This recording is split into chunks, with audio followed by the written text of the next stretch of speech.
Assalamu alaikum wa rahmatullahi wa barakatuhu. Bandiraɓe sehilaɓe jangiyankoɓe, ene wayno kadi en garti e windande men hande. Mbino on joni noon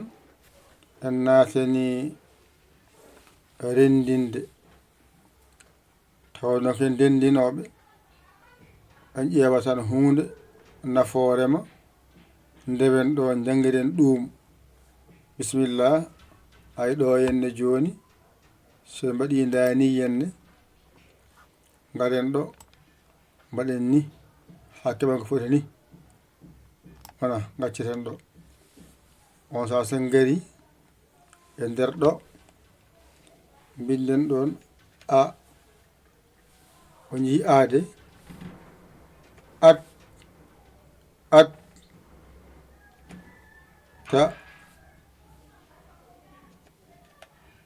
hey wona at ta hey ayya tu attahiyatu. Joni noon gussan ɗum seeɗa ay attahiyatu mbaɗen ni ay ɗo woni lel ay laa he joni a andi attahiyatu lillahi koni jangirte koni windirte kaɗen ɗo mbasen woɗɗoyde attahiyatu lillahi. Joni ay sen mbaɗi nani yenne ay ɗo at ɗo haaɗi ta ko ɗo haaɗi ay ɗo woni hey ɗo woni yaa ay ɗo woni tuwo so rendi wona attahiyatu. Garen ɗo ay ɗo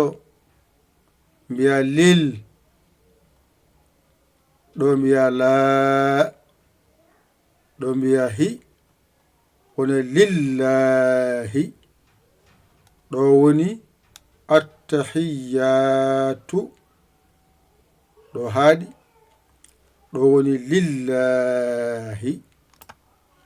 Mbaɗen dani on ji joni nanɗon attahiyatu lillahi ko ni windirte attahiyatu lillahi ay de rani ha laaɓa Allah mawana ay de salam kay bani ɓayda bindol ngol tawar jomum binno yeeso mum laaɓani mbaɗen ni ha woɗɗoya seeɗa ɓeyde bindol ngol ay de attahiyatu lillahi ɗo joni hankadi a andi ɗo woni ta ɗo woni hi ɗo woni yaa ɗo woni tu ɗo woni lil ɗo woni laa ɗo woni hi ay so rendi mbiya attahiyatu lillahi mbaɗani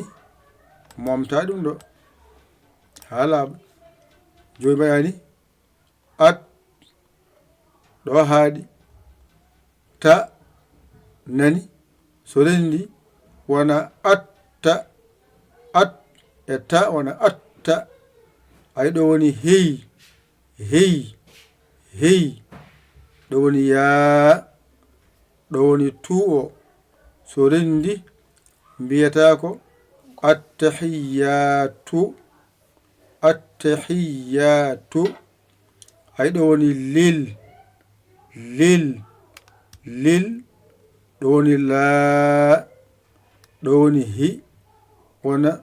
lil e laa e hi wona lillahi mbaɗa andani henne ɗo attahi ngara ha ɗo yaatu ay attahi mbiya yaatu ɗo mbiya lil laahi lil laahi lil e laahi ayde wadda heɓi attahi ɗo yaatu lil laahi goɗɗo didol ɗo haaɗi ɗo attahi haaɗi goɗɗo didol addanma yaatu geɗɗo didol ɗo haaɗi ɗo lil ɗo henne fof so rendi laahi so rendi mbiya attahiyatu lillahi momten ɗum ɗo alluwa ngal laaɓa mbawa jangude bisimillah janguen attahiyatu mbaɗen ni e ni e nder muɗum ni attahiyatu lillahi attahiyatu lillahi attahiyatu lillahi attahiyatu lillahi attahiyatu lillahi attahiyatu lillahi attahiyatu lillahi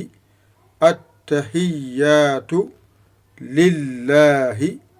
attahiyatu lillahi attahiyatu lillahi attahiyatu lillahi hankadi a jangi ɗeɗo feji fof ala gongal ɗo ngal a janggano ala gonɗo ɗo ngal masaka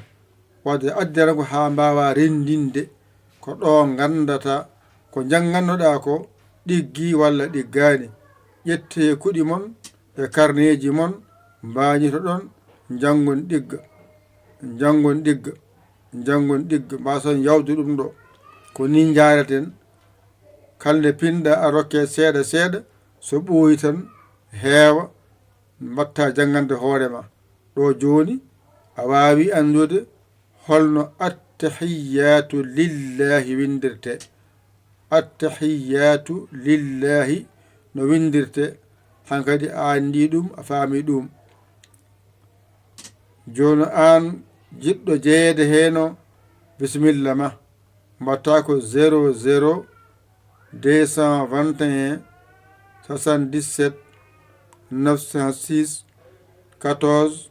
81 mbaɗa yaya mbaɗa li ngara bindoɗa jaha dulal to janngoya